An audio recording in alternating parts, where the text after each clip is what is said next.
आप, ये देख रहे हैं आप, ये चाइना और नेपाल के बॉर्डर की तस्वीर आप देख रहे हैं और बॉर्डर का गेट है। देखिए जरा, जब सैलाब आया है, जलजला, सैलाब, पानी का सैलाब कहिए, जलजला कहिए इसे, ये नेपाल और चीन का बॉर्डर है।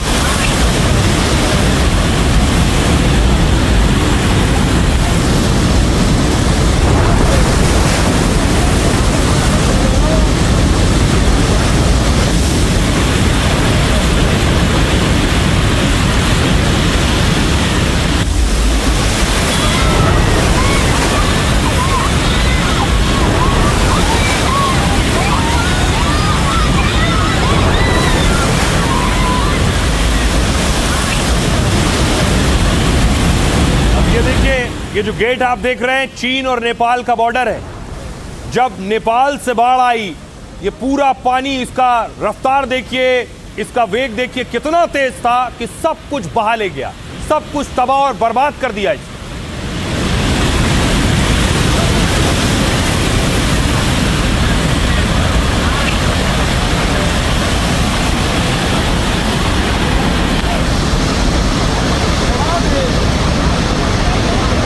और उसके बाद देखिए बस स्टॉप था, बस डिपो, ये चाइना और नेपाल बॉर्डर है। बस डिपो देखिए, सारी बसों को पानी उड़ा कर ले गया।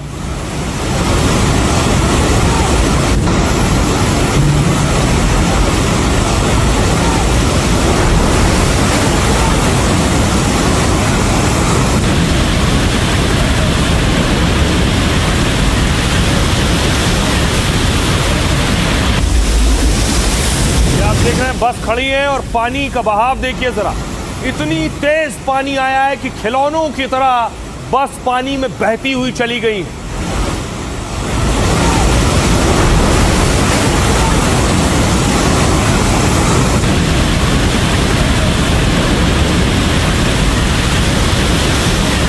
अब देखिए इससे ज्यादा खतरनाक तस्वीर जब ये पानी और आगे बढ़ा और नेपाल में दाखिल हो रहा था। इसकी रफ्तार देखिए जरा, नेपाल के अंदर घुसते वक्त ये पानी की हालत आप देख रहे हैं। जो कुछ सामने आया सब बहा ले गया।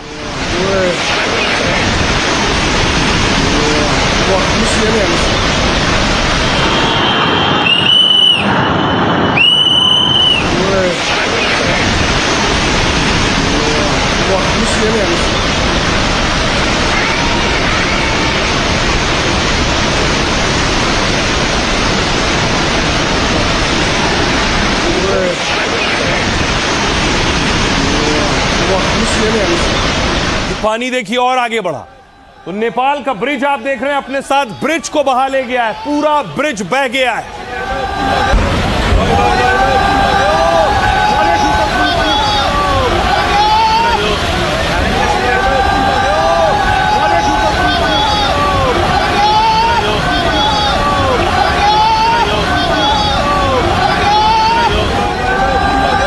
आप देख रहे हैं ये नेपाल का बड़ा पुल है। इस पुल से दो इलाकों का संपर्क था और पूरा पुल पानी के बहाव में बह गया है।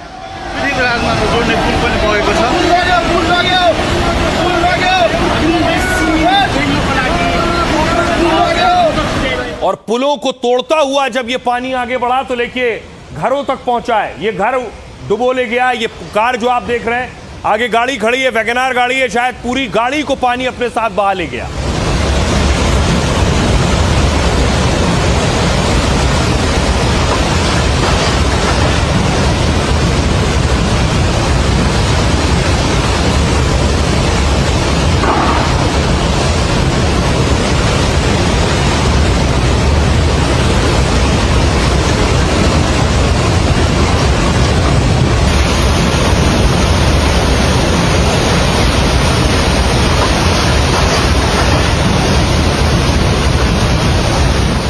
तो नेपाल में लगभग 2 दर्जन से ज्यादा जो ब्रिज, फ्लाईओवर है वो तबाह और बर्बाद हो गए पानी में। दूसरा ब्रिज देखिए जरा, ये आप देख रहे हैं दूसरे ब्रिज की तस्वीर है।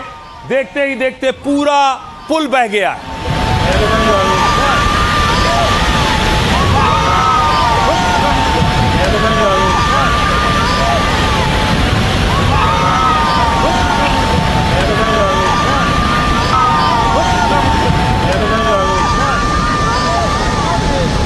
पुल बहता चला गया पानी के बहाव में।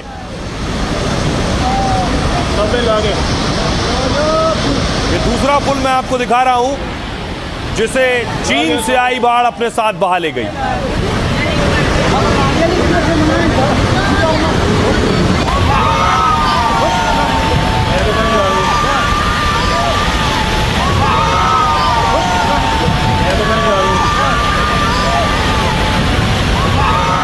पुल बहा ले जाने के बाद देखिए हालात पानी और आगे बढ़े और ये जो घर आप देख रहे हैं इन घरों में तबाही आई, घरों को अपने साथ बहाया।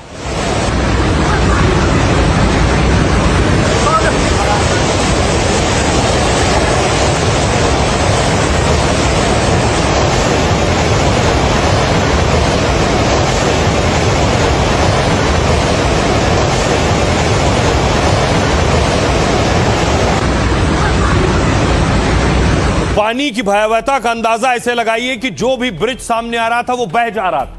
ये देखिए एक और ब्रिज आप देख रहे हैं, ये जो ब्रिज है ये ढांचा बना हुआ है, आयरन का ब्रिज है और उस पूरे पुल को अपने साथ पानी बहा ले गया।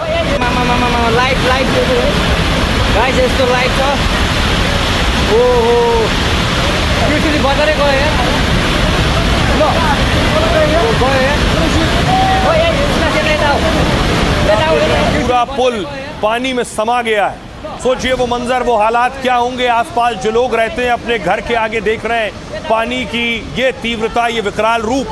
अब देखिए जरा गांव की तरफ जब पानी बढ़ रहा था गांव वालों ने भागना शुरू किया। ये आप देख रहे हैं, ये पानी आपको नजर आ रहा है, पीछे से आ रहा है। गांव वाले फौरन अपना घर बार छोड़कर जा रहे हैं, लेकिन कई गांव बहा ले गया ये पानी।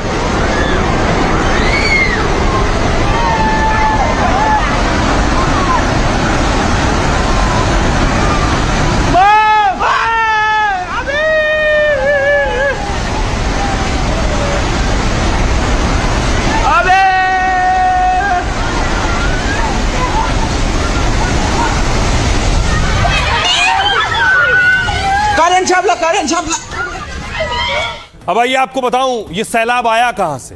कहा गया ये चीन से आया है। शिकायत की गई कि चीन ने पहले अगर नेपाल को बता दिया होता तो जान माल का नुकसान ना होता।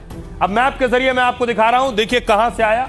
ऊपर के हिस्से में देखिए कहा गया चीन के इलाके में जो तिब्बत का हिस्सा है, ऊपर आपको ग्लेशियर लेक दिख रहा है, पीले रंग से लिखा हुआ। ग्लेशियर जो है ये ग्लेशियर फटे और उसके बाद ये आप देख रहे हैं ये जो भोटे कोशी नदी है, ये जो आप नदी देख रहे हैं ये भोटे कोशी नदी में सैलाब आया, इसका स्तर बढ़ा और इसने विकराल रूप लिया। ये नीचे उसके बाद चीन से, चीनी तिब्बत के हिस्से से नेपाल में दाखिल हुआ और नेपाल में नीचे आप देख रहे हैं रसुआ शहर में सबसे ज्यादा तबाही हुई है। तो काठमांडू के उत्तर में स्थित रसुआ जिले में बाढ़ आई है। यह इलाका तिब्बत से सटा हुआ है, चीन के साथ नेपाल के व्यापार मार्ग में आता है और पानी के तेज बहाव में चीन नेपाल फ्रेंडशिप ब्रिज बह गया है।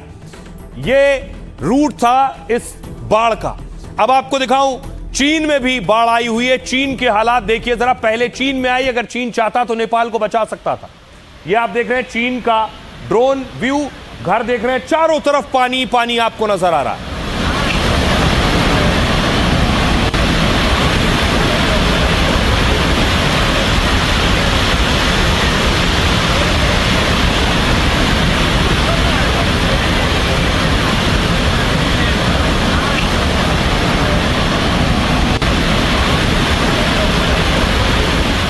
और आइए अब आपको बताऊं कि चीन में जो सैलाब आया वो नेपाल पहुंचा और नेपाल में कितनी तबाही मचाई है उसने।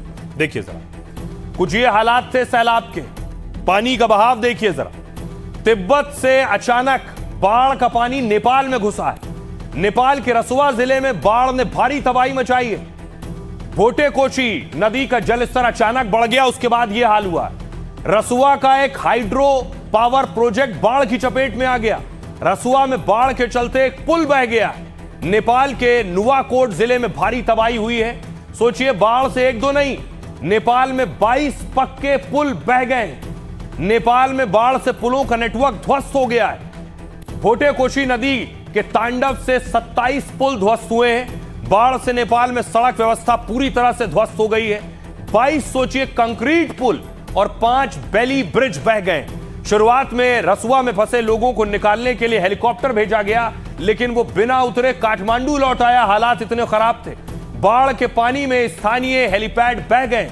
पायलट को उतरने के लिए सुरक्षित जगह तक नहीं मिली और टिमुरे गांव का बड़ा हिस्सा नजर तक नहीं आ रहा है, यानी गांव के गांव बहा ले गया ये सैलाब। नेपाल के पीएम बालेन शाह ने सेना तैनात करने के आदेश दिए। नेपाली सेना, सशस्त्र पुलिस बल और नेपाल पुलिस को भेजा गया है। अतिरिक्त एम्बुलेंस और मेडिकल स्टाफ भी भेजा जा रहा है। लोगों को सुरक्षित जगह जाने की सलाह दी गई है। अब आपको दिखाऊं दूसरी तस्वीरें कि अब आखिर बचाव कैसे होगा। पहले तबाही का मंजर देखिए जरा, यह है तबाही का मंजर। आप देख रहे हैं, जहां तक नजर जाएगी आपको तबाही के निशान दिखाई देंगे। देखिए, घर मलबे में दब चुका है, जो मलबा पानी के साथ बहकर आया है। घरों की छत जो है वो जमीन पर आ गई है, क्योंकि अंदर सब मलबा भरा है।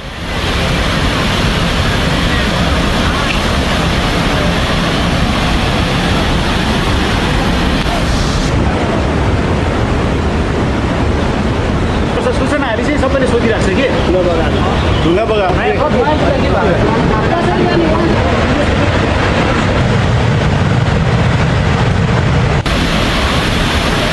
अब देखिए, तबाही की ये तस्वीरें आपने देखी। ये देखिए, लोगों के घर बार तबाह हो गए। जो सिलेंडर पड़े हैं, लोग सिलेंडर उठा रहे हैं कि अब सब कुछ बह गया तो खाना कैसे बनेगा। तो सिलेंडर कम से कम उठा ले, गैस जला सके और खाना बना सके।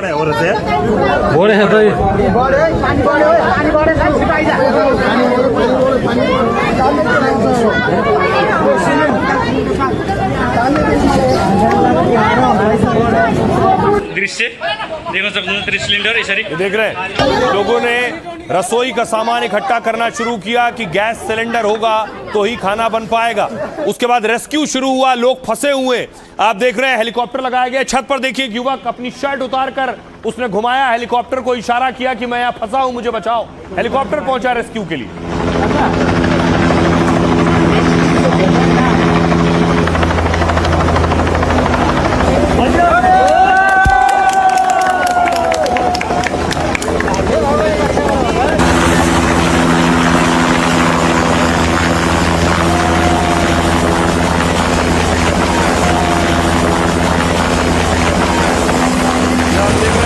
अलग अलग जगह रेस्क्यू के लिए, बचाने के लिए हेलीकॉप्टर लगाए जा रहे हैं। लोग जहां तहां फंसे हुए हैं मलबे में, सैलाब के बीच, घरों की छतों पर। अब देखिए, जमीन पर भी ऑपरेशन चलाया जा रहा है, जो बहुत मुश्किल है, क्योंकि अभी भी मलबा लोगों के घरों में है, लोग दबे हुए हैं। जान माल का सही नुकसान का आकलन कर पाना इस वक्त मुश्किल है।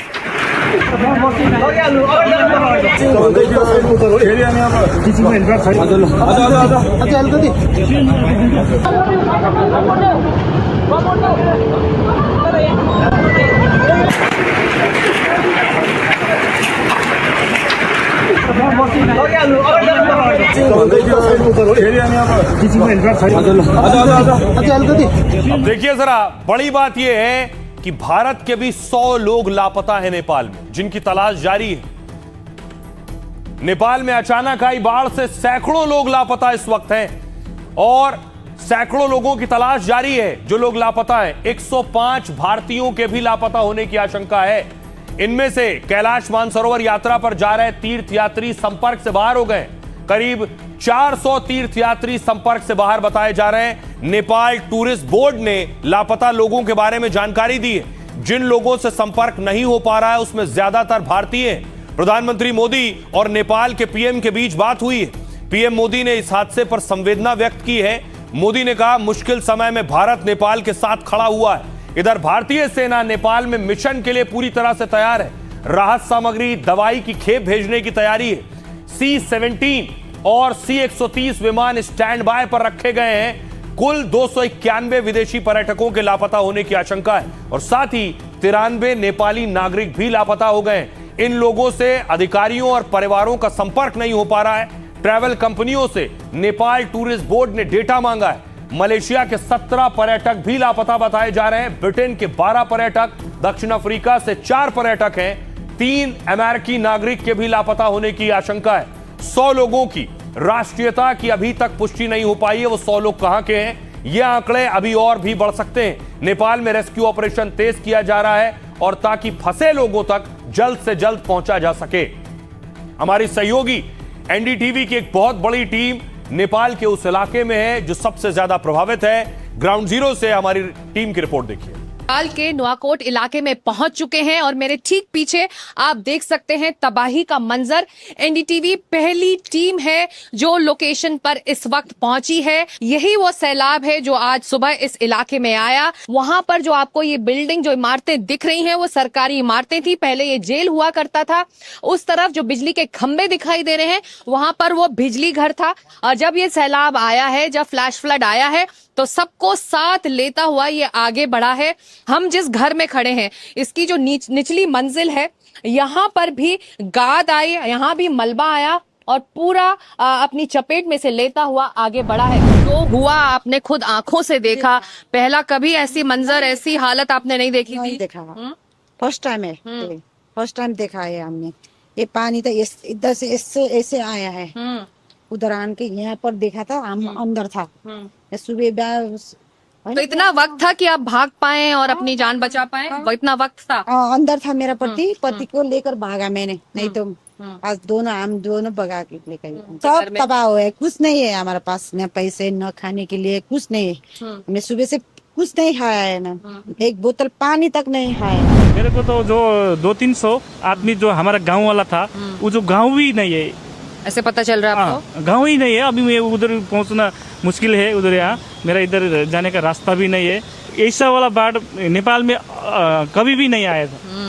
ये पहली बाढ़ है जो विनाशकारी और खरबों का क्षति हो रहा है ये बाढ़। जब ये ऊपर से जब आया था बहुत स्पीड से आया था, जो पानी का दह है बहुत स्पीड से आया था। जब हम लोग लगभग 10 मिनट का फर्क में एकदम ऊपर भाग गया, हम लोग बहुत स्पीड से आया था इधर। जब आदमी ऊपर से आया भागो भागो बोला, तब हम लोग सब इधर से भाग गए। है 2-4 आदमी फंसा हुआ, शायद मर गया होगा, वो लोग लेकर गया होगा। अब देखिए, डर इस बात का है कि नेपाल से भारत के राज्य मिले हुए हैं, भारत को भी खतरा है क्या? ये तस्वीरें देखिए, ये वो रसुआ त्रिशूल रिवर पर बना हुआ बांध है। इस त्रिशूल रिवर में भी वो सैलाब का हिस्सा आया है और देखिए बांध से पानी छोड़ा गया है। क्या ये पानी भारत के जिलों तक पहुंचेगा?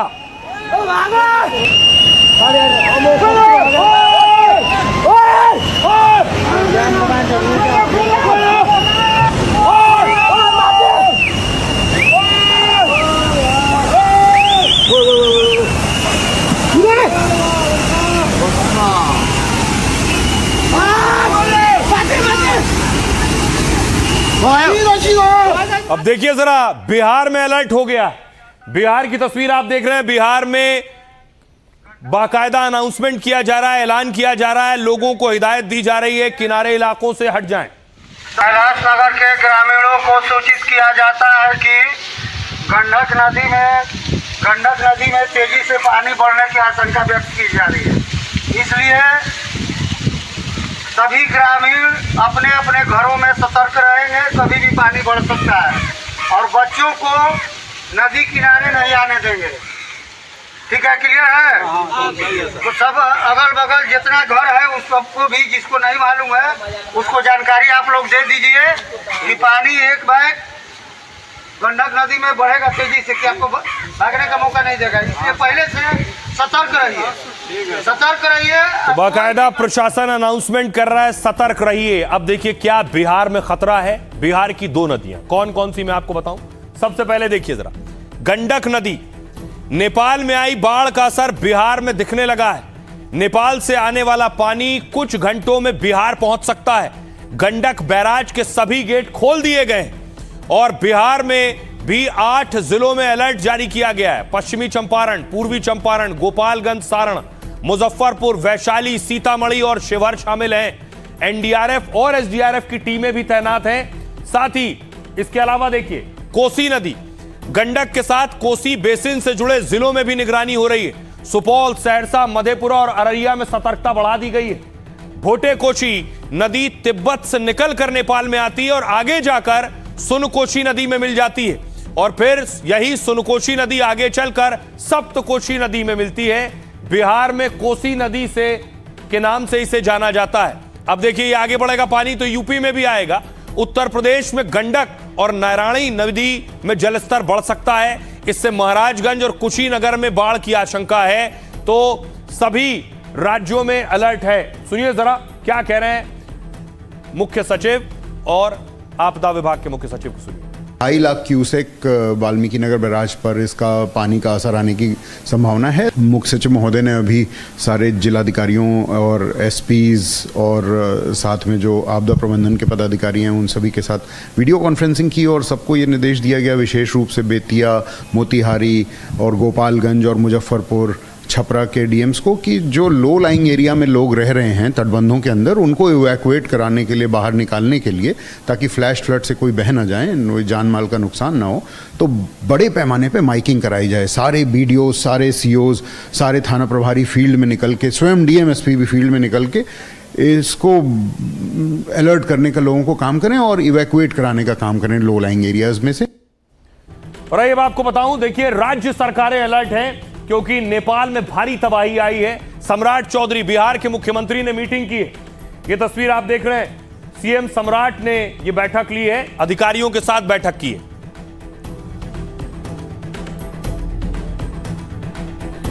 अब देखिए राज्य सरकारों की तैयारी क्या है। उनके राज्य तक ये बाढ़ का पानी अगर पहुंचेगा तो कैसे निपटना है। नेपाल में तबाही के बाद बिहार में हाई अलर्ट है। गृह मंत्री अमित शाह ने सीएम सम्राट चौधरी से बात की है।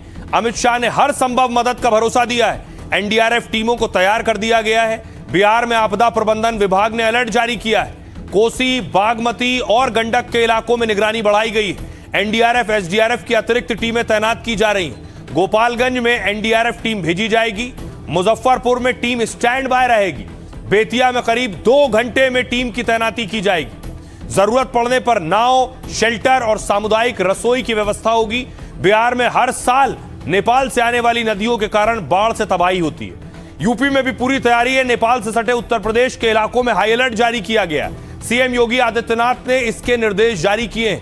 योगी ने नेपाल में तबाही पर चिंता जताई। योगी ने भगवान पशुपतिनाथ से सभी के सकुशल होने की प्रार्थना की है। बाढ़ की आशंका को लेकर प्रशासन को पूरी तरह सतर्क रहने के यूपी में निर्देश दिए गए। प्रशासन को आवश्यक तैयारियां सुनिश्चित करने को कहा गया है।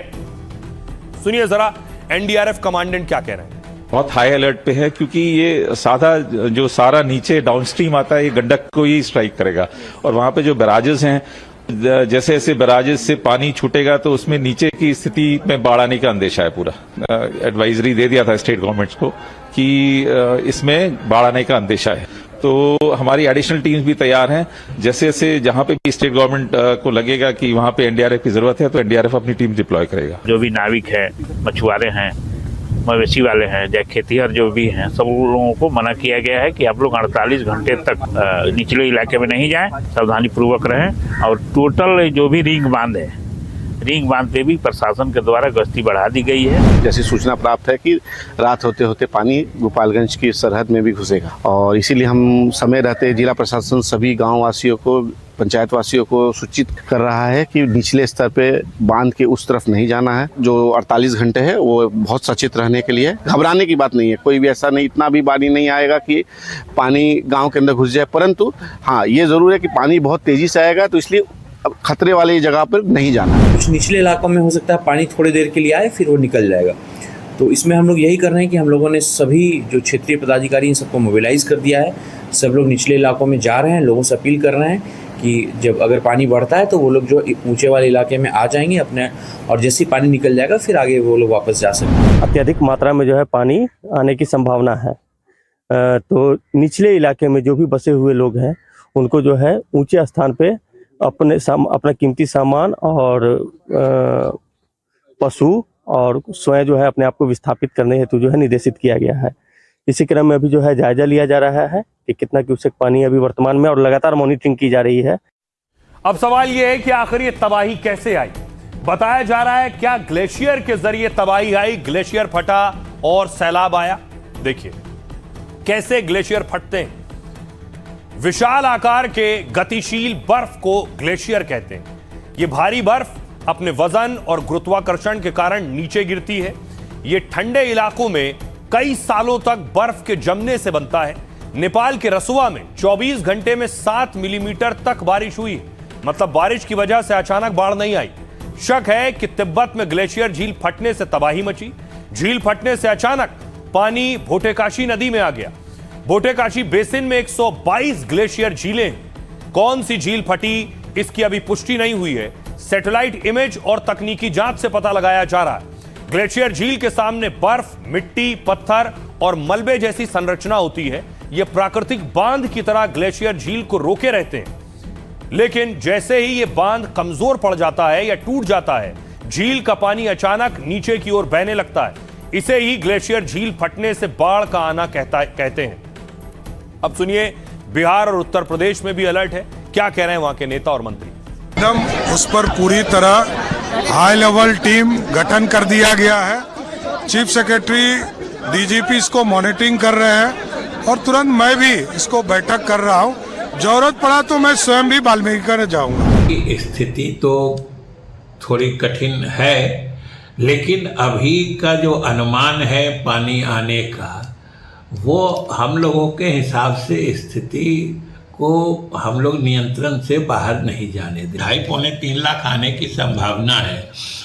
उस हिसाब से सतर्कता के सभी काम हम लोगों ने कर लिए हैं। जी हाँ, अभी हम बैठक कर रहे हैं, तो जो भी हमारी कोशिश रहेगी कि जल्द से जल्द हम बाढ़ अगर आए तो तुरंत हम उनको सहायता दें और जो भी जरूरतमंद है उनको हम उन तक हम पहुँचें। जिन राज्यों में या जिन क्षेत्रों में कहीं भी बाढ़ की स्थिति बनी है, पहले भी या जो अभी बनी हुई है, जैसे बिहार में बाढ़ की स्थिति बनी हुई है, या आगे भी कोई बाढ़ की चपेट में आएगा तो पूर्ण रूप से उसको सहयोग किया जाएगा।